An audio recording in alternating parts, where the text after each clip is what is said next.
All right, so the jury? Okay, that's fine.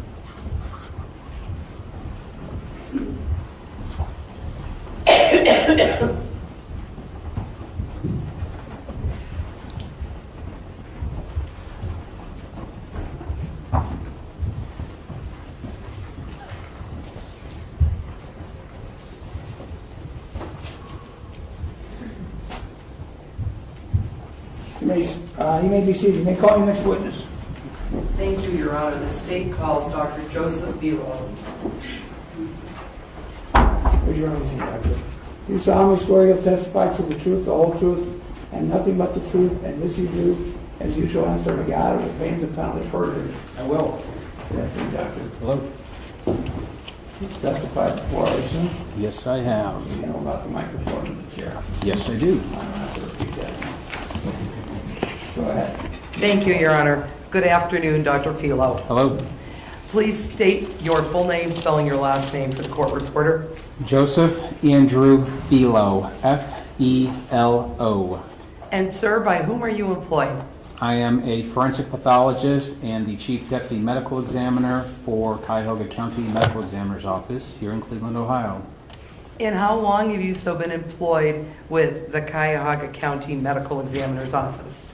I've been with the Medical Examiner's Office as long as it has been in place, which is 7+ years. Previous to that, we were the Coroner's Office, so I've been at both the Coroner's Office and the Medical Examiner's Office for almost 22 years. And doctor, what kind of training and experience have you obtained in order for you to maintain your position? Your Honor, on behalf of the defendant Dave, we would stipulate that Dr. Felo is an expert in forensic pathology and can render an opinion in this case, and he's testified on hundreds of occasions or more. I appreciate your stipulation, but I would like the jury to know some of the background between the forensic pathology and the anatomic pathology. Judge, could we go so far as to stipulate, we know him very well, he is a brilliant pathologist. Maybe the jury wants to get to know. Thank you, counsel. Dr. Felo, just briefly, we won't go through everything, just briefly, what kind of background do you have? First of all, are you a licensed medical doctor? I am a doctor of osteopathy, and I'm licensed by the state of Ohio to practice medicine. And I received my medical degree from the University of Health Sciences in Kansas City, Missouri in 1992. Between 1992 and 1993, I completed an osteopathic internship at Wilson Memorial Hospital in Johnson City, New York. Between 1993 and 1997, I completed an anatomic pathology and clinical pathology residency at the Cleveland Clinic Foundation here in Cleveland, Ohio.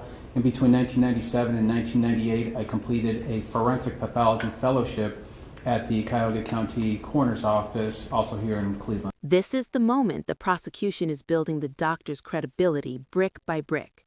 Board certification isn't just a title. It means years of specialized training, national exams, and peer-reviewed standards. Translation for the jury? This isn't a random opinion. This is expert testimony from someone who has spent decades seeing the difference between natural death, accidents, and violent trauma. When a witness like this speaks later about cause and manner of death, the courtroom is expected to treat that conclusion as medically authoritative. Pay attention to how methodical this foundation is. It's not accidental. And we'll talk about the different pathologies that you're board certified in. Sir, do you also teach? Yes, I do. And where do you teach? I teach at all of the residency training programs here in Cleveland, so that includes Metro Health Medical Center, Case Western Reserves University Hospital, and the Cleveland Clinic Foundation. I also teach at the Podiatry School of Kent State University down in Independence, Ohio.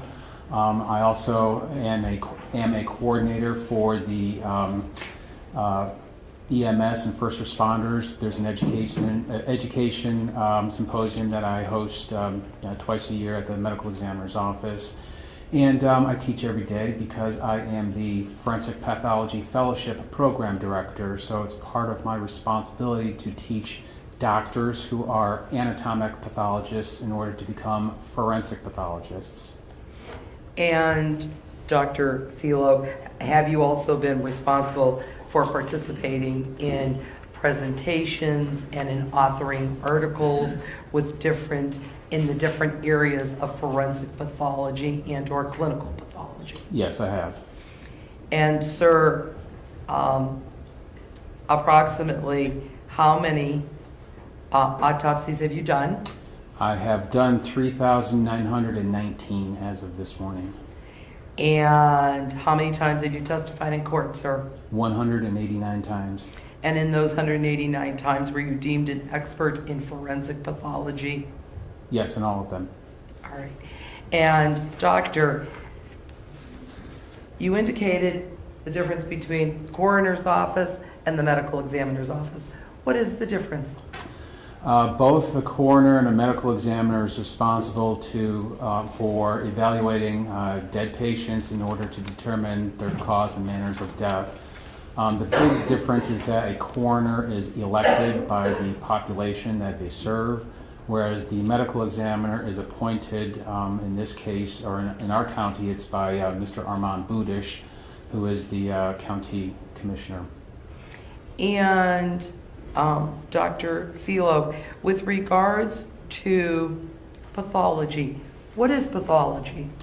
Pathology is the branch of medicine that studies body fluids and body tissues and pieces of organs and whole organs in order to determine if there's any diseases present in those fluids or tissues. And what is forensic pathology? Forensic pathology is the branch of medicine that applies the sciences of medicine to issues that have legal ramifications and legal issues. Pathology is broken up into two different sections? Basically, yes. There's anatomic pathology, which is tissue pathology. If you were to have a biopsy or an organ removed, that would go to the anatomic pathologist in the hospital. A clinical pathologist is essentially the laboratory medicine doctors, and so if you have blood work or blood cultures, they go to the laboratories. That's the clinical pathology. Forensic pathology is a subset of anatomic pathology, and it's largely autopsy medicine. And, sir, can you explain to the ladies and gentlemen of the jury, just briefly, how the cases come in to the medical examiner's office, how they are assigned, how they're examined, how determinations are made, and then we'll talk about how you memorialize and have photographs taken, so from the beginning. Sure. Our office relies on the cases to be reported to our office, and so we get notifications of dead patients, largely from hospitals in the county, as well as police agencies, and then sometimes nursing homes and other care facilities. We have investigators that will screen those phone calls. They know the questions to ask in order to determine if those cases need to be brought in for investigation by the medical examiner's office. So roughly 15 to 20% of all the dead people that die in Cuyahoga County will be referred to our office in order to determine their cause and their manner of death. Anyone who's born with a birth certificate and dies, they get a death certificate, and so forensic pathologists are responsible for filling out those death certificates. So once the case is reported to our office and it's deemed that the body needs to come to the medical examiner's office, a doctor will screen to decide if an autopsy needs to be done or not. About half the times we'll just do an external examination, maybe draw some blood through the skin and test that without an autopsy. The other half will do a complete autopsy, and during that complete autopsy we're examining the outside of the body, the inside of the body, taking body fluids and tissue pieces from organs, ultimately to determine the cause and manner of death. The cases are generally divided up amongst all of the pathologists, kind of in a round-robin situation. Doctors are assigned days to work, and the doctors who are working will divide up the cases amongst the doctors that are doing autopsies. Once the doctor is assigned the case, then the autopsy will start. And the autopsy starts by doing an external examination, having photographs documenting the outside of the body, and then opening up the body to look at the inside of the body, also with photographs that are taken as well. And Dr. Filo, in the midst of doing that, do you memorialize your findings in a report? Yes, I do. And you also cause to be taken photographs during the autopsy? Yes. And in addition to that, doctor, do you also have toxicology, and do you also take fluids to be further examined, that once they're examined, then they're returned to you for your evaluation as part and parcel of the autopsy? Yes. And doctor, when you're talking about doing a forensic examination, are you determining a cause of death and a manner of death? Yes. All right, can you explain to the ladies and gentlemen of the jury, just briefly, what potential causes can be of death and manners of death? Causes of death are the physiological process that the body goes through that ultimately ends in their death. And it can be, the most common cause of death is going to be a heart attack, usually caused by hardening of the arteries. So examples of causes of death can be a heart attack, a stroke, cancer. Several more common ones in Cuyahoga County are overdoses, particularly opiate related, heroin and fentanyl. There can be gunshot wounds and stab wounds. Those are all causes of death. We also have to determine what the manner of death, and the manner of death is a categorization of what happened that led to that person's death. And there's 5 choices for manners of death, and the most commonly used one is natural. Natural is going to be the heart attack, the strokes, pneumonia, cancers. Suicide is a second manner of death, and that's when the decedent takes their own life. A homicide is when someone else causes that person's death. An accident is when someone dies because of unpredictable or unforeseeable circumstances. And then the last category of manner of death is undetermined. We use undetermined when there's not enough evidence or the story just doesn't fit, it's not complete, when there's some degree of uncertainty with how that person died. So This distinction is huge legally. Cause of death explains what physically happened to the body. Manner of death assigns responsibility and context: natural, accident, suicide, homicide, or undetermined. In court, that second label carries serious weight. Once a medical examiner rules a death a homicide, it reframes the entire case from tragedy to criminal investigation. So when you hear these categories, understand this isn't medical trivia. It's the line between a medical case and a murder trial. In addition, did you also have toxicology reports and lab reports that you reviewed as part and parcel of your examination of this child? Yes, I did. One moment, Your Honor.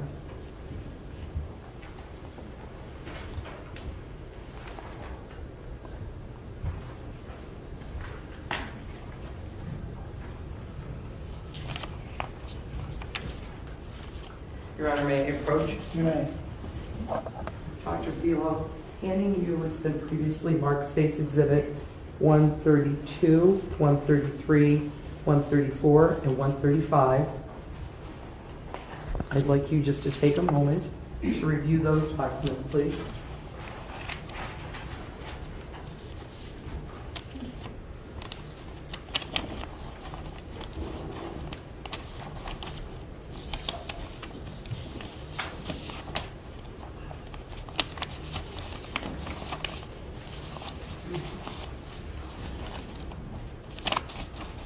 I've done so.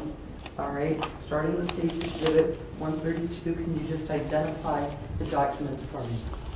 State's Exhibit 132 is a certified copy of the autopsy report regarding the death of Aniya Marie Garrett. This consists of a one-page summary page of the findings at autopsy, followed by 4 pages which describe how I saw the patient when I did the autopsy, and the last page is signed and dated when I completed the report on June 14th of 2018. And Dr. Filo, were you the doctor that did the actual autopsy on this child? Yes. All right, this wasn't a situation where you were observing a fellow. You, in fact, did your own autopsy on this child. Yes, I did. All right, go on to State's Exhibit 133. State's Exhibit 133 is the medical examiner's verdict. This is a certified copy of the summary of the circumstances that ultimately led to this child's death. This document is signed by the medical examiner, Dr. Thomas Gilson, Gilson. All right, State's Exhibit 133. That was State's Exhibit 133. I'm sorry, 134. 134 is the toxicology results, which is the evaluation of the body fluids that I collected at the time of the autopsy and submitted them to the toxicology department. This consists of a 4-page document of the findings of what the eye fluid of Aniya Garrett contained chemical-wise.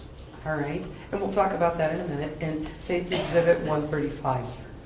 State's Exhibit 135 is a copy of the toxicology result from a reference laboratory, capital N, capital M, capital S. This was the lab that we sent her body fluids to be analyzed by this reference laboratory. And why is that, sir? At the time, our office was overwhelmed with drug overdoses, that the potential homicides, to expedite them, we sent those fluids to the reference lab to take a little bit of the work off of our toxicology lab. All right, and Dr. Filo, I am going to hand you what's been previously marked and shown to defense counsel. I just want you to look at these yourself. There's State's Exhibit 301, 305, 307, 309, 310, 311, 313, 314, 317, 318, 319, 327, 328, 329, 332, 334, 338, and 339. Just take a moment yourself and please keep them faced down.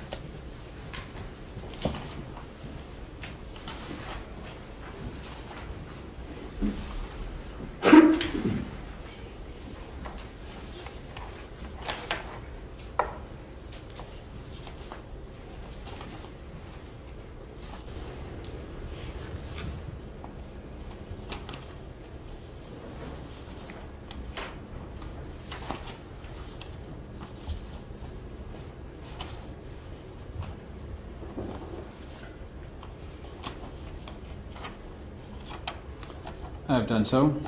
All right, doctor, do those photographs that I have handed you fairly and accurately represent the photographs that you had taken of Aniya Marie Garrett on March 12th, 2018? Yes, they do. All right. And doctor, just for purposes of making this record clear, you've indicated that you have testified over 200 times and in, 189, 189, yes. 189 times, and in those 189 times you were deemed an expert? Yes. At this time, Your Honor, the state would like to present Dr. Filo as a forensic expert in forensic pathology. I think they've already stipulated into that. I believe Mr. Shaughnessy and Mr. Marine did, but the other... He's an expert. Thank you. All right, Dr. Filo, with regards to your examination of Aniya Day, let's start with your report before we get to any of the photographs, sir. And you've indicated to this jury that I I'd like you, excuse me, strike that. I'd like you to indicate to this jury, when you first come upon a patient, what are the protocols that are followed at the medical examiner's office? How are you dressed? Who's in the room with you? And what do you begin to do from the moment you walk in? Well, first of all, when the body is received at our office, it's assigned a unique number, and that unique number is assigned just to that person's case work as it progresses through the office.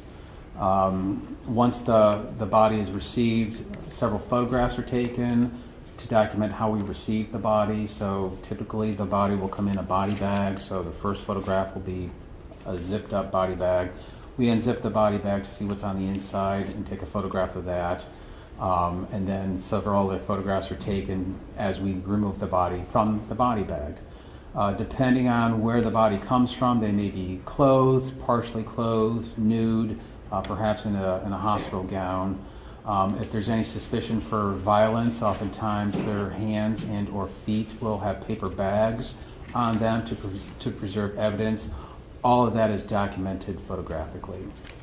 When I start up an autopsy, I'm in personal protective wear that includes eyewear, a face mask, plastic gown, as well as latex gloves and foot hair cover. The autopsy is done in a room where we can do 3 autopsies at a time. So it's not just me in the room, but I am only working on 1 autopsy at a time. And I have an autopsy assistant helping me who helps move the body, take off any clothing or any evidence that needs to be taken. And that assistant also cuts on the body to take out the organs. And then I'll examine the organs at a table next to where the deceased is. There's also a photographer who's taking pictures at my discretion. There's also someone with a trace evidence who's, if there's any evidence on the body or in the body that I need submitted to the laboratories, they're working with me as well. All right, Dr. Filo. Now, when the body of Aniya Day was transferred to the medical examiner's office, and starting with your report of autopsy, sir, what were your first observations of this child? Well, the first observation is that she is a black female who is severely malnourished. We took her length and her weight, and then I did eye color and hair color, and then an external examination looking for any marks on her body, any signs of injuries, any signs of identifying scars or tattoos. She didn't have any tattoos. But that was done with the initial external examination. But certainly she is very, very thin.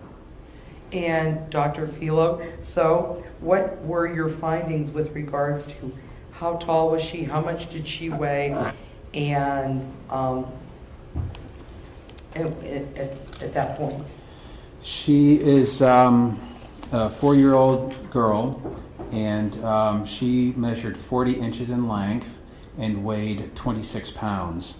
40 inches for a 4-year-old is meaning she's in the 50th percentile. That means that she's average, that half the children of her age are taller than she is, the other half are shorter than she is. Her weight is 26 pounds. That is less than 3 percentiles, so that means 97% of children that are her length, her 40 inches, are heavier than she is. So she's extremely malnourished. All right. And so, doctor, in going through your report, do you want to go through your anatomic diagnosis first and how you came to your determinations? How would you like to do it? And then we'll talk about the photographs later. No, that's fine. When I did the external examination, I'm looking for any signs of injuries or illnesses, and certainly the major illness that I see is malnourishment, as I stated those findings there. Her skin is very loose, and that's because she's lost the muscles and fat that make our skin more plump.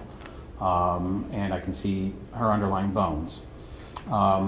Looking for signs of injuries, she essentially has a very prominent black eye. She's got a bruise around her left eye, and it's a very prominent purple color, with a laceration, which is a tear caused by blunt trauma of her left upper eyelid. She also has a bruise on the right side of her forehead. And then she has some scattered abrasions on her left arm and as well as her back. There's also some areas where her skin has sloughed off. They were blisters at one time, and those are collected on her lower legs, on both the right and left lower legs and her feet. I documented everything externally and then did an internal examination, which means cutting on the organs, cutting on the skin in the front, removing the ribs to look at the organs, and then making a cut from ear to ear across the top of the scalp and to pull back the scalp and then cut around the skull to see what's on the inside of the skull. Internally, she has, consistent with a loss of soft tissue, so she doesn't have much fat. Her muscles have somewhat wasted away. I noticed that she has some signs of shock. Shock being she's got hemorrhages of her skin around her right eye. Those are called petechial hemorrhages. It's as the body is slowly dying, which is shock. She gets small hemorrhages. There's also some collapsing of her lungs, meaning she's not taking deep breaths, and so the lungs are collapsing. And she's also developed some pancreatitis, which is inflammation of the pancreas. Because she's not eating as she should be, her pancreas is starting to digest itself because it secretes enzymes, which are chemicals to break down food. She also has developed some ulcers of her stomach, also because of shock for lack of food. Those were all in her torso. I didn't see any signs of infection, any signs of broken bones, any other reason for her malnourishment. But on the inside of her head, she has evidence of previous injuries. She's got the bruises I stated on the right side of her forehead. There's no injuries to the underlying skull. But on the surface of her brain, she has what's known as, she's got a healing blood clot. The medical term is a subdural hematoma, which is blood that has collected on the surface of the brain, but below the dura, which is a thin membrane that goes around the entire skull and spinal canal. Because of that hematoma or blood clot, it had pressed on the surface of the brain to cause her left side of her brain to have a stroke. So a stroke is dead brain tissue. And all of that had happened weeks to months prior to her death. There's also some evidence that she had had some hemorrhage or some bleeding around her eyeballs. There's also a little bit of hemorrhage that extended over to her right side of her brain. But most of the injuries are on the left side of her dura, her head, and her brain. Now, Dr. Philo, can we talk about your anatomic diagnosis so we understand the proper terminology? You have blunt impacts to the head as numeral number 1, correct? Yes. All right, and we have contusions of the right forehead. What is a contusion? A contusion is a bruise, and that is on her right forehead, what I saw on the outside of her body. All right, and can you determine is it a recent, an acute injury, or is it an injury from a while ago? It's not a fresh bruise based on the coloring, so it's been present there for probably about a week, plus or minus a couple of days. It didn't happen, like I said, at the time of her ultimate death. but it's been there for about a week. All right, section B, can you please articulate what the words are? So I put things in an outline form. So Roman numeral 1 are her head injuries, and I stated that the bruise or the contusion of the right forehead. The next one is a contusion and ecchymosis of the left periorbital and left lateral orbital face. That's doctor word for a black eye. Because there's bruising, that's a contusion from direct trauma, and ecchymosis is bleeding associated with the initial injury. And because of that, there's the next injury, which is subcutaneous, that's below the skin, swelling of left eyelids. Her eyelids were so swollen it was difficult to actually open and pry them open for me to see the colors of her left eye. And do we have a timing of that, sir? That is going to be around 2 days or so prior to her death, the black eye. So she was alive when she got that? Yes. Okay. The next injury is a laceration, which is a tear of her left upper eyelid. It was relatively small, but on the top of her left eyelid. Those were all the external injuries. The next category is recent hemorrhages within paraocular soft tissues. That means that she had hemorrhage not on the surface of the eyeball, but in the connective tissues around the eyeball. So I'm able to look inside her skull and see that she had hemorrhage in those eyes, around those eyes, a time prior, weeks to months, based on there's no fresh hemorrhage there. All right. Section F. Section F is essentially the main reasons why she died, and that's the organized left subdural hematoma.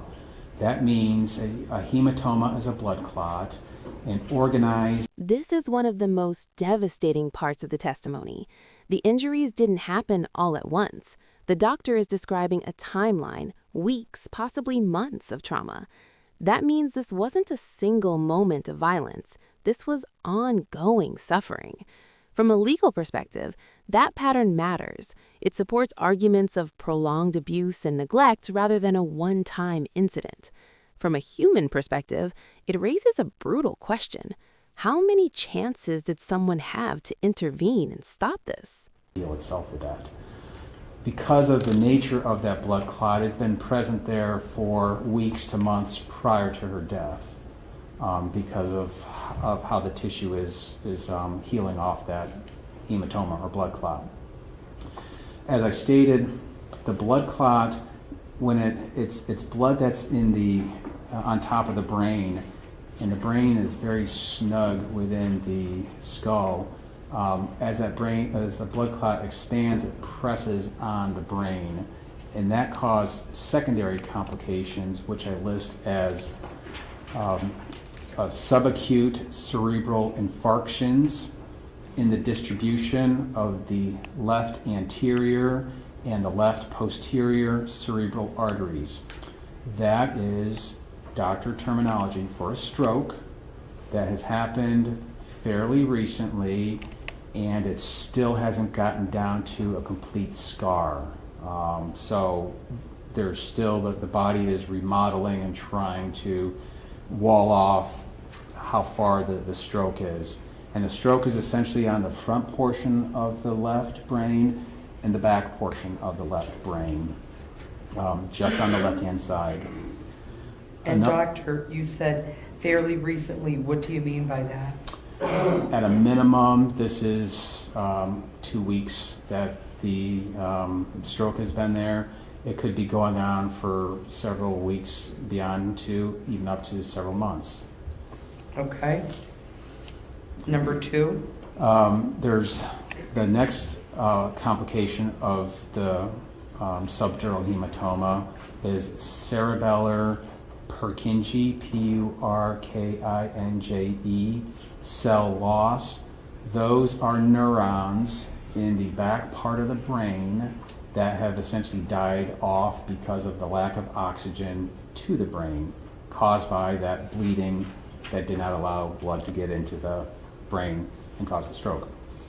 The part of the brain that's affected is the part of the brain that's responsible for muscle coordination. So she would be, if she was able to walk, she would be stuporous and clumsy and not coordinated because she's got... Malnutrition isn't just not eating enough. The doctor is describing organ failure in slow motion. The pancreas digesting itself, the stomach forming ulcers, the lungs collapsing because the body is too weak to breathe deeply. This isn't sudden death. It's the body shutting down piece by piece. In court, this becomes powerful evidence of neglect. Not a mistake, not a moment of oversight, but a sustained failure to provide basic care. And legally, neglect can be just as deadly and just as criminal as direct physical violence. Her body length of 40 inches, which I stated was in the 50th percentile for all girls of that age. Her body weight is 26 pounds, which is less than the 3rd percentile. She should be around 36 pounds to be in the 50th percentile for her weight. Her body mass index is calculated to be 11.42.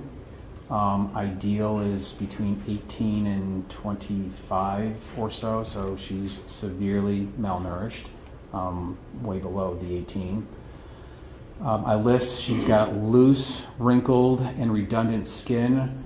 She's lost so much of her underlying muscles and fat tissue that her skin looks like an older person, where it's wrinkling and sagging because she's lost the plumpness of the underlying muscles and fat. And I specifically mentioned subcutaneous soft tissue, which is muscle and adipose tissue atrophy. That's wasting away, which causes the skin to look loose. Then she developed some organ complications, which include acute pancreatitis. As I stated, she's not eating well, so her pancreas is inflamed because it doesn't have any food to digest, so it starts to digest its own organ. She has acute hemorrhagic gastropathy, and those are the ulcers that are in her stomach because she's forming too much acid as normal digestion, but not any food going in her stomach. So it's starting to erode her internal lining of her stomach. She has pulmonary atelectasis and airspace hemorrhage. These are the lung findings where she's not breathing deep, so her lungs are partially collapsed. That's atelectasis. And then part of the shock is the blood needs to go someplace that's pumping through the lungs, so it's going into the air spaces. So she's got some bleeding on the inside of her lungs. And then finally, she's got cutaneous petechiae of right infraorbital ridge. Those are skin, punctate, or dot-like hemorrhages on the right lower eyelid, and that's shock because, again, the body is slowing down and blood kind of goes to path of least resistance, and in this case it was on the right side of her face. All right, doctor, and then you move on to Roman numeral 3. The next category are blunt impacts to her trunk, which is the thorax and abdomen and pelvis area, and extremities, which are arms and legs, with abrasions, which are scratches, of the posterior left thorax, that's the left back where the ribs are, also on her left upper arm and her left upper leg.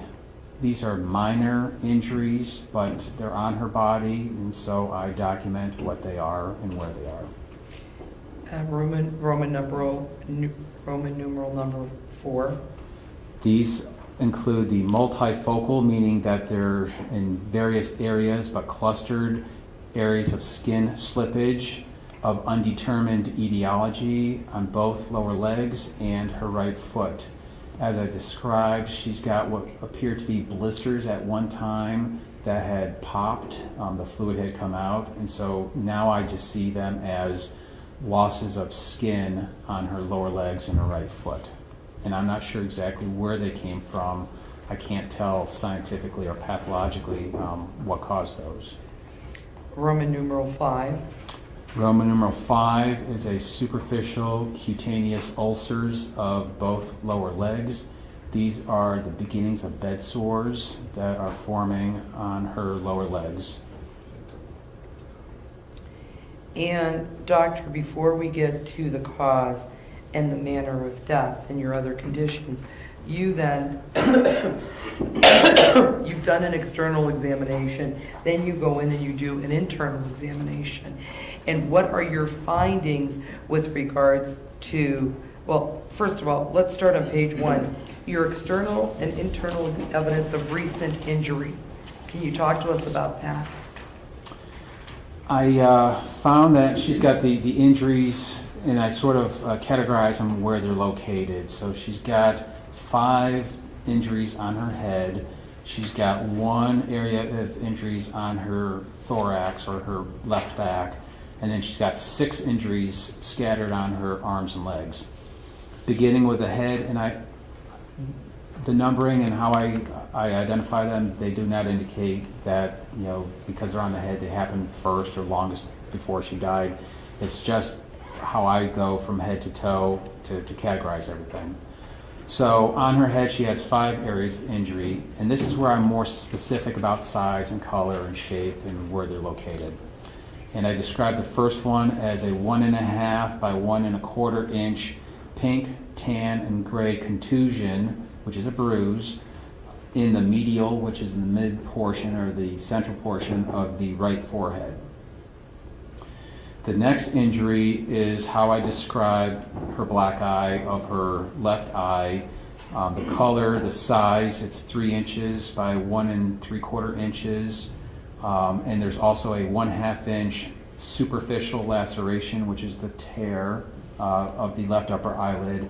And then the eyelids are essentially swollen closed, just on the left side. And doctor, with regards to 1 and 2 there, your findings, the pink, tan, gray contusion in the medial right forehead, with regards to timing of that, within a week? Yes.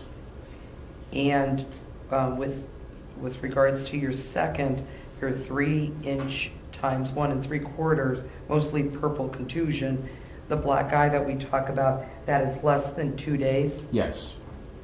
All right, go on to number 3 and 4. Number 3 is a 1/16 inch by 1/16 inch abrasion on the anterior, which is the front surface of the right earlobe, a very minor scratch on her front of her right earlobe. Number 4 describes the subdural hematoma, and I describe it with colors, how thick it is. The maximal thickness is 0.2 centimeters, that's 2 millimeters. But it certainly was thicker at one time to compress the brain. And there is evidence that it had stained the other side of the dura, so the hematoma is on the left side, that's the blood clot. Some of that blood leaked over to the right side, but most of the injury is on the left side of her brain. And just for purposes of clarification, doctor, what does the left side of the brain monitor in our body? What is it responsible for? It's essentially responsible for the right side of the body and certain parts. So sensation and making your right side move is actually on the opposite side, the left side. So she would have some degree of paralysis and sensory loss on her right side. The left side is also where the speech center is, and so that area, although not directly affected, she might have had difficulty in talking because that's the left side of the brain as well. Okay, please continue.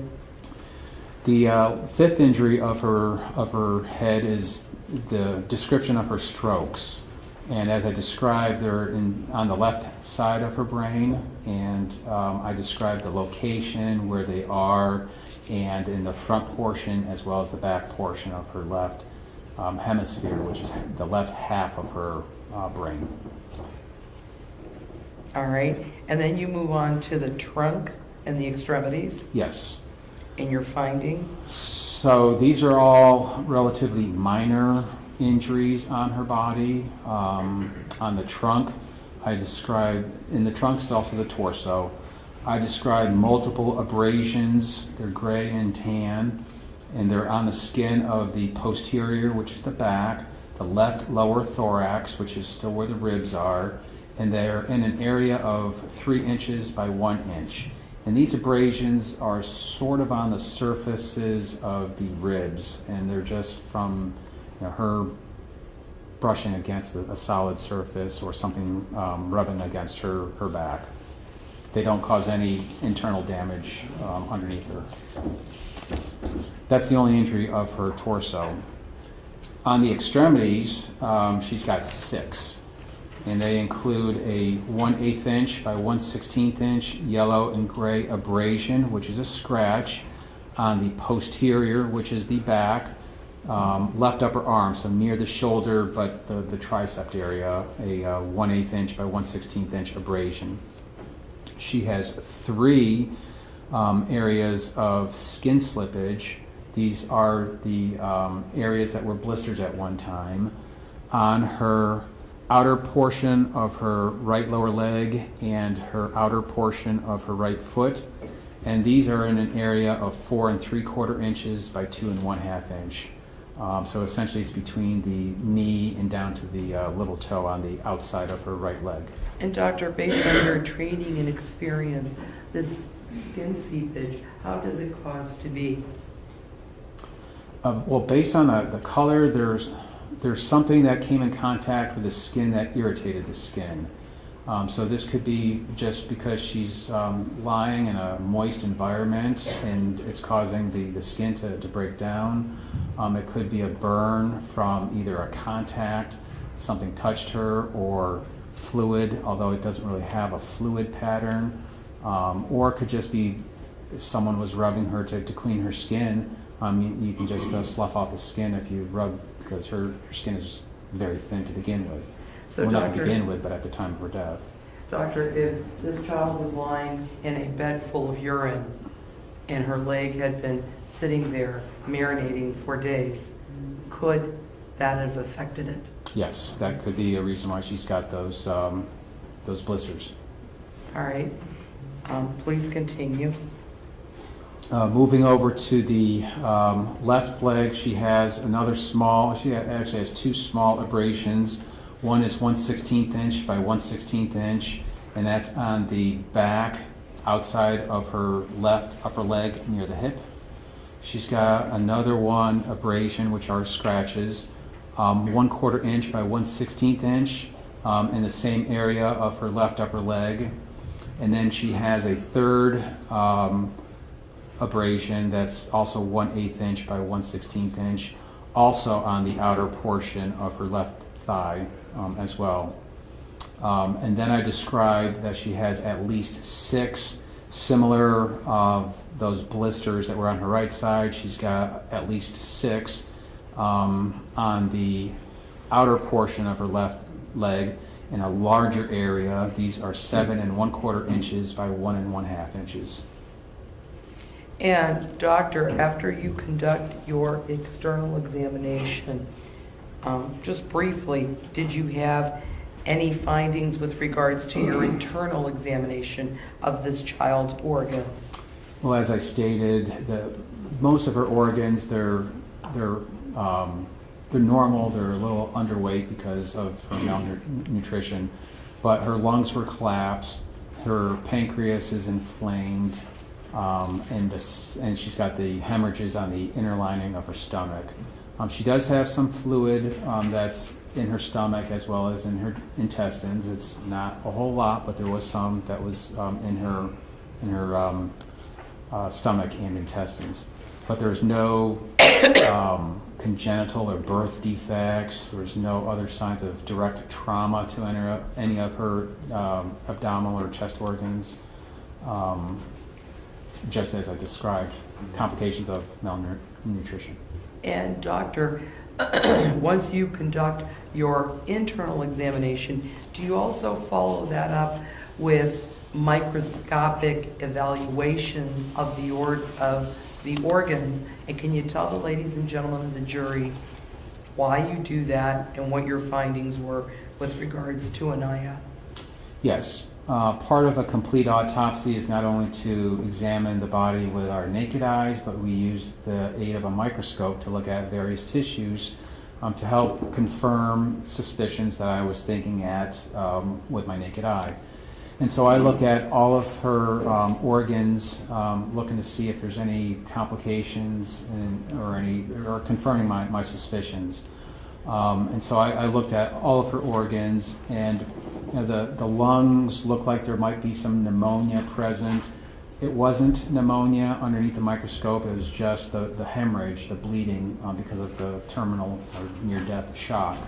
Her pancreas was red and inflamed with my naked eye. I confirmed that with the microscopic examination. I'm able to get a better idea of how old the subdural hematoma is by looking at the cellular structures and how the body is trying to cure and heal itself.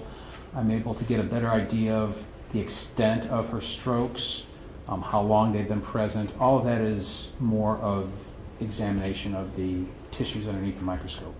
And what were your findings when you looked under the microscope with regards to the trauma to the your subdural hematoma, trauma to the brain? Well, as I stated, it's been the subdural hematoma has been present there for a minimum of 10 days. It's more likely 2 weeks or advanced, but certainly 10 days prior to her death. The strokes are also an ongoing evolution of the strokes, and they've been developing for a similar time frame. For about a week or 2 weeks on up. It could be even a month or two, depending on various areas of the healing process. Doctor, with regards, did the trauma cause the stroke? Yes. And as a result of that, is this a typical stroke that you would see in an ordinary person that dies of a stroke? No. Why is that? Most people who die of strokes are older people who have underlying heart conditions, whereas they have a blood clot that travels to their brain and causes the brain to be starved of oxygen and blood, or there is a closure or a hemorrhage in one of the blood vessels. This is the only time I've seen a stroke to this degree in a toddler of 4 years of age. I've certainly seen them in children who are, born with cerebral palsy and, during birth process, but not because of trauma directed on this child. So what happened, as I stated, the brain is snug within the skull. There's bleeding on the surface, and that bleeding is expanding because blood vessels are torn, and so it adds pressure on the brain because the brain is soft and the heart is pumping blood with pressure, and so it squeezes that left side of the brain and closes off at least 2 major blood vessels to prevent blood going to that part of the brain and strokes in those parts of the brain. And is it fair to say, doctor, based on your training and experience, that this was significant trauma that this child suffered to her head that caused this stroke? Absolutely. And Dr. Philo, in addition to your report of autopsy, did you also cause to have fluids examined as part and parcel of your autopsy? Yes. And what were your findings with regards to the fluids that you had taken? The eye fluid is, so on the inside of the eyeball, it's like a water-like fluid, and I had that tested because it can give me an idea of how hydrated she is, and based on the chemical composition of her eye fluid, she's dehydrated. And that's what was analyzed in the laboratory at the medical examiner's office. The blood that I collected at autopsy was sent to the reference laboratory, and there's no drugs or chemicals in her blood system. All right, doctor. And before we look at the photographs, so you can show the ladies and gentlemen of the jury some of these things that you have just spoken about with the medical terms, based on this particular autopsy and your findings of this autopsy, and within the bounds of medical certainty, have you formed an expert opinion concerning the cause of death of Aniya Day? Yes, I have. And what is the cause of death? Aniya Garrett died as a result of a cerebral infarction, and that was due to blunt impacts to head with subdural hematoma, and she also had a contributing cause of death as malnutrition. And doctor, based on your opinion, to a reasonable degree of medical certainty, and your findings as to the cause of death, what is your medical examiner's ruling with respect to the manner of death? This is classified as a homicide. And doctor, with the court's permission, we're going to show you some photographs to depict to the ladies and gentlemen of the jury some of your findings that you testified to. And with the court's permission, if I can have the doctor step down. You may have to keep your voice up. Will do.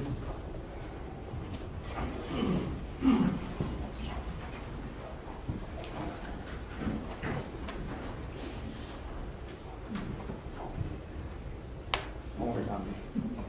I've seen. Starting with State's Exhibit 332. Can you tell us what we are seeing in this photograph, Doctor? State's Exhibit 332 is a photograph of Aniya Garrett when she came to the office. This one is one of the earlier ones when she came into the office, and she is lying on a autopsy cart. That's what the gray structure is around the back. She's on a body bag, which is the white cloth that's on top of the autopsy cart. And she's wearing a diaper, and her hands and feet are in paper bags that were placed in the emergency room at Euclid Hospital to preserve any potential evidence that might be collected on her hands and feet. And Dr. Fila, you indicated to us that when an individual is presented to the medical examiner's office, a number is assigned to them, that number follows them throughout all the testing that is done at the medical examiner's office. Yes. And is that located here? It is. So her unique number is IN 18-468. And that number stays with her throughout the course of her time at the medical examiner's office? Yes. All right. Let's start with State's Exhibit 301.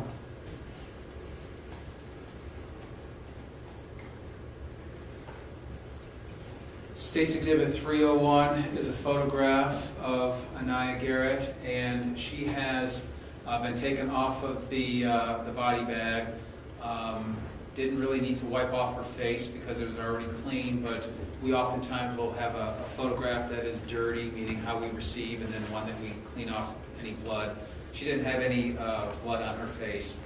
So this is our identification photograph. But we can also appreciate that around her left eye, there's that dark purple and gray. That is the black eye, as I described. And the very dark area on the upper eyelid, is the laceration. That's a tear of her eyelid. And it's dry, so it's starting to scab. It's not actively bleeding. And her eye is swollen closed when you compare it to her right eye, which is partially open.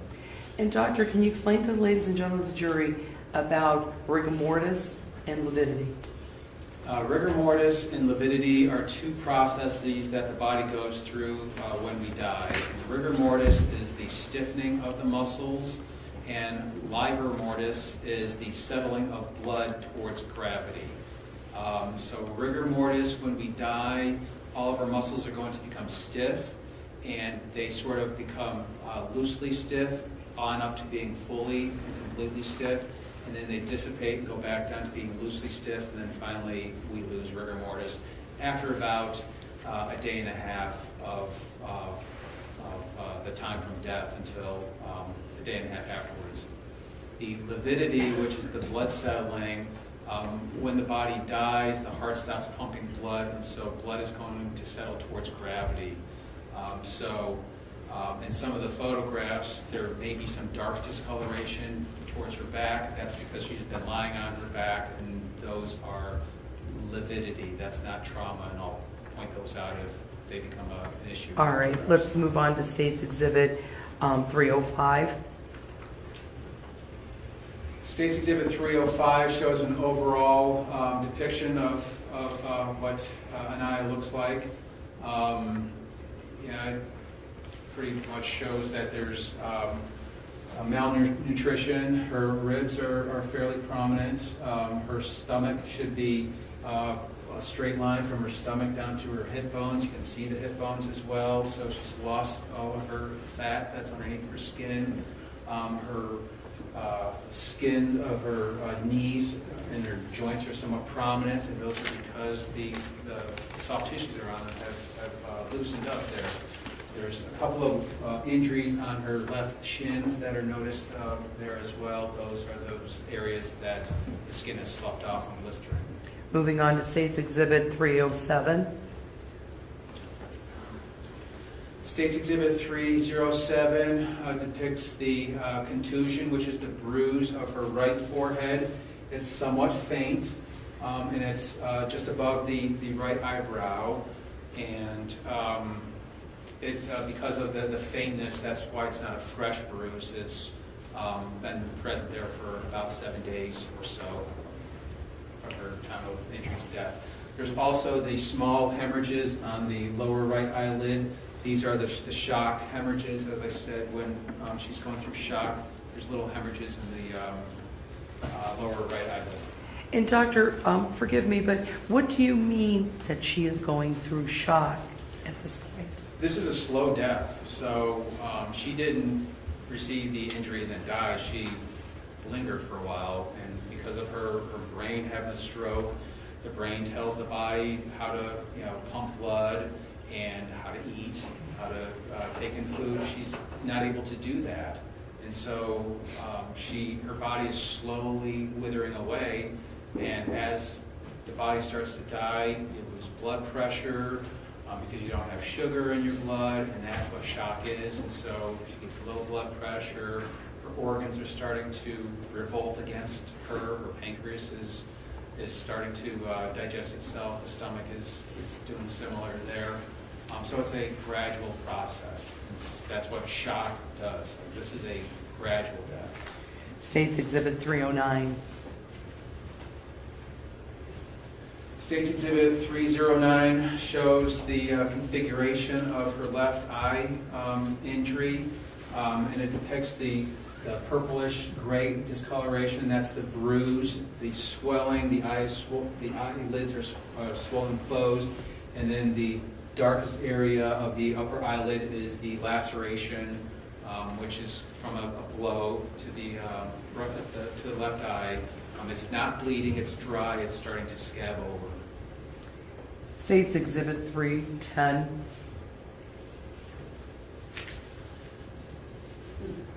State's Exhibit 310 is showing specifically that there's an abrasion on her left shoulder. It's just a minor scratch, but as I'm holding up her right arm, her scapula, which is her shoulder blade, is fairly well outlined. You can see the pattern of what the bone is because of the loss of her fat and muscle around it. State's Exhibit 311. State's Exhibit 311 is showing a closer photograph of the previous injury on her left shoulder, the yellow abrasion on the back of the left arm. And doctor, we also have introduced, I think we've seen in other photographs, there seems to be a ruler there. Who's responsible for putting that there, and what is your purpose? The ruler is got her unique case number of IN 18468, but that is done by our photography department so that when we want close-ups, we can have a scale in there so we know how big that is in case there's ever an issue of location or what might have caused that injury. All right, I believe we're on 313. Sean?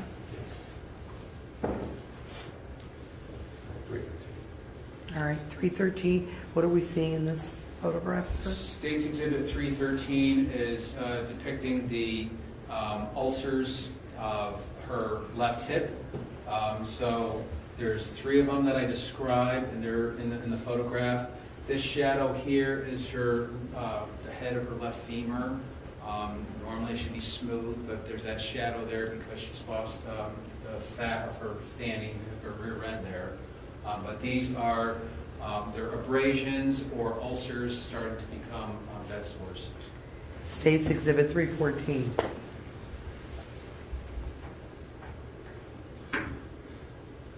State's Exhibit 314 is the outside of her left leg, and this is where the skin has slipped away. And I described there's at least 6 areas on the outside of her skin on her left leg, and they're the bright red areas here.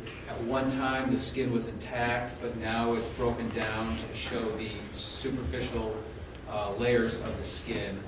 And there's no direct pattern for me to say that these are from hot liquids or an object that was burnt on her, but they are some sort of an irritation or a sloughing of a traumatic sloughing off of the skin.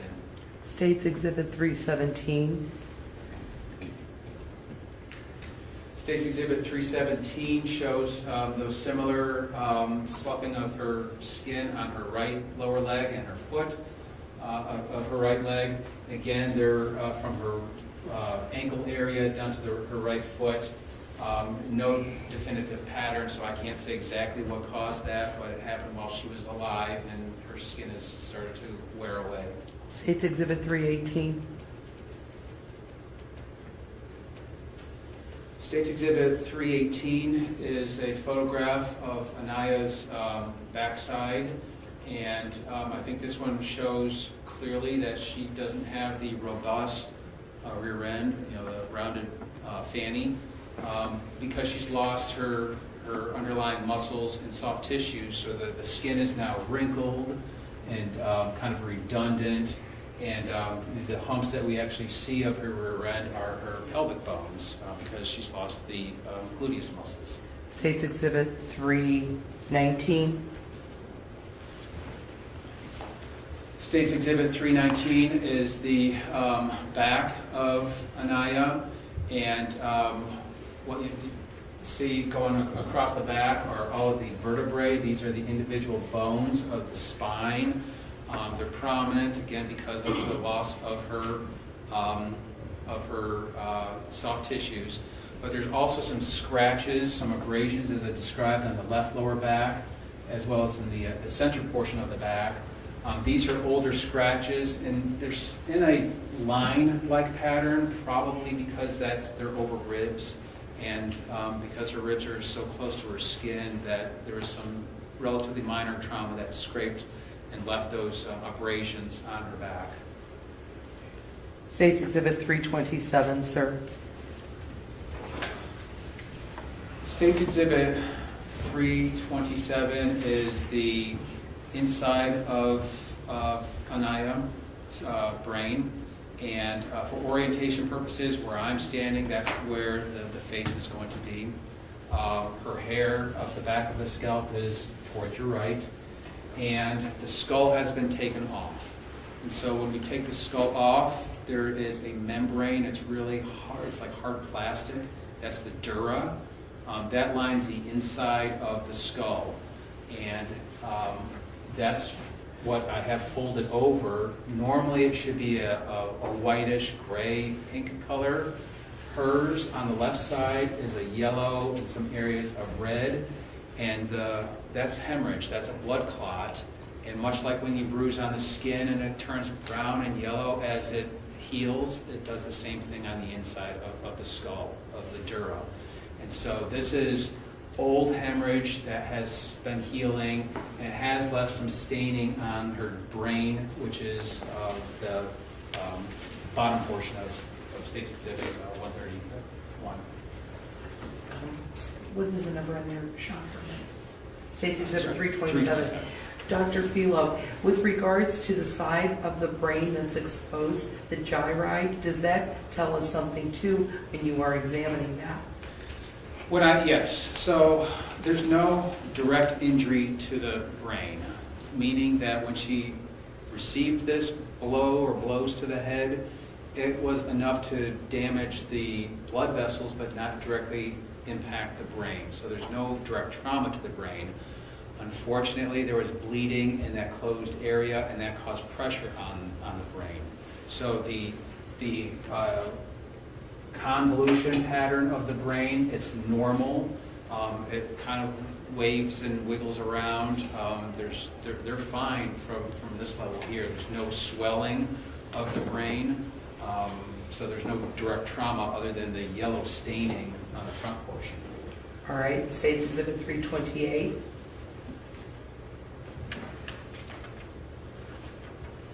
State's Exhibit 328 is same orientation, faces towards me, the back of the head is towards the floor, and this is of the right side of the brain. And to compare from the previous State's Exhibit, the right dura has now been folded back to show what a typical color of the dura should be. So it should be this whitish color, but there is a little bit of yellow discoloration towards the front, and that's just because some of that blood that started out on the left side just moved over to the right side because it was a path of least resistance. State's Exhibit 329. State's Exhibit 329 is the base of the skull. I've now removed the brain, and for orientation purposes, her nose is going to be towards and her face is going to be towards the ceiling. So we're looking down directly at the base of the skull without the brain, and at the base of the skull, I've taken off the bones to look at the eyeballs. So rather than taking the eyeballs out the front, we take them out from the base of the skull so we don't scratch up and mar the face. The eyeballs are white and they're circular, and those are there's no trauma, but the tissues next to them should be a pink color and they're yellowish and brown. That's because she's had old trauma around her eyes, and that caused some old bleeding around that.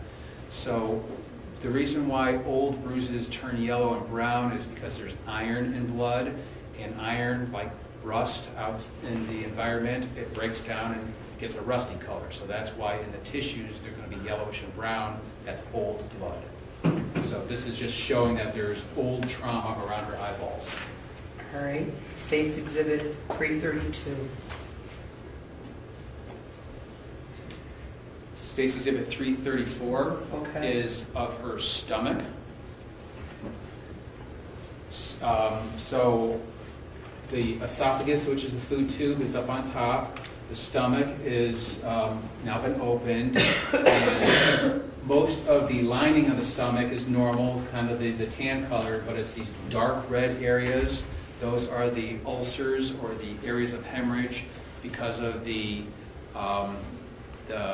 acid buildup of the stomach. It's starting to digest the stomach because there's no food in there to digest the food. So that's the inside lining of the stomach, and that's part of the shock, the slow dying process. State's Exhibit 338.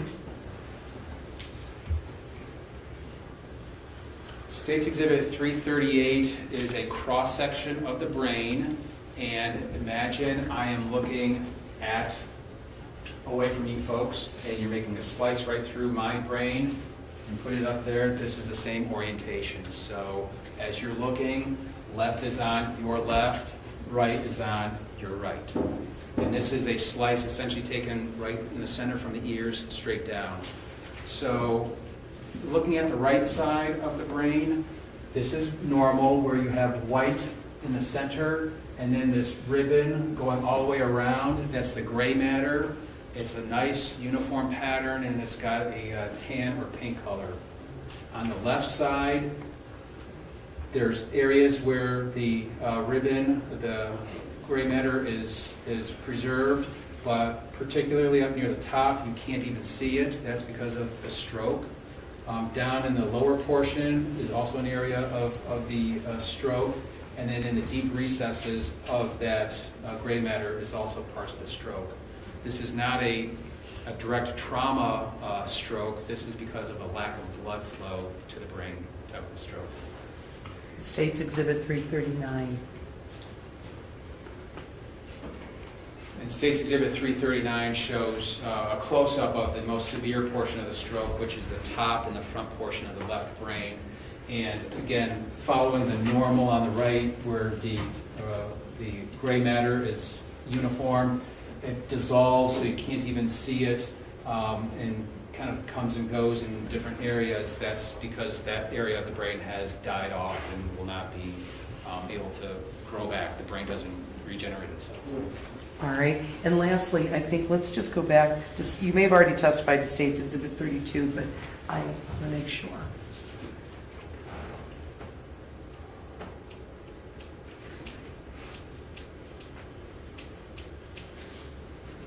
All right, we may not have had it, okay, we didn't have it, so it's part of the record. There is no State's Exhibit 332.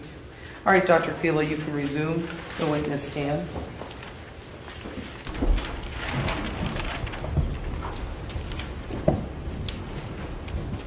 Now, you've indicated as part of your autopsy that the injury is to the left frontal lobe. Yes. All right. And with regards to that, what kind of condition would this child have been in once the stroke occurred? Well, in that area of the brain, part of the affect is affected. So that means that, she's going to be somewhat, not interactive, kind of passe, and it's going to be noticeable that she doesn't care as much as, wants to do things that normally used to be things that she wanted to do. It's also going to affect part of her sensation on the opposite side. So she's not going to be able to feel as much pain, move her muscles as much on the right-hand side as compared to the left side. All right. And a person looking at her, based on your training and experience, would determine that this child needed some medical aid. Yes.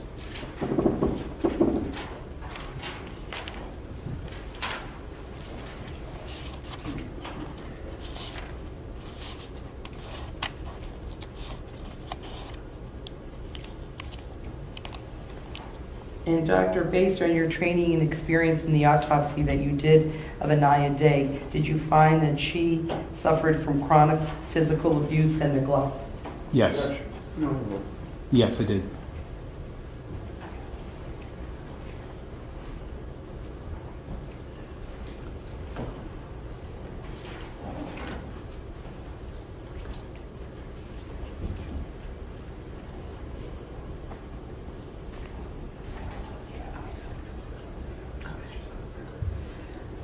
Your Honor, just so the record is clear, Mr. Kilbane has indicated to me that State's Exhibit 332 was the first photograph that was shown. It was taken out of order to show when the body was received at the medical examiner's office. Is that correct? I agree, yes. Thank you. We have no further questions for Dr. Fielder. Sorry.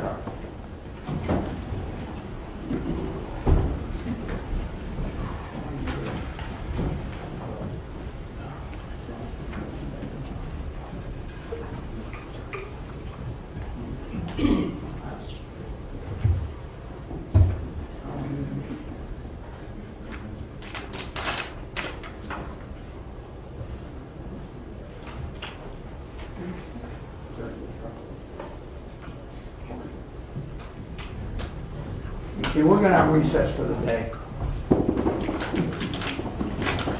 Please do not discuss the case. I'd ask once again you report to the fourth floor. At 8:45, we'll start up at 9 o'clock. We'll be here available. Absolutely. All right.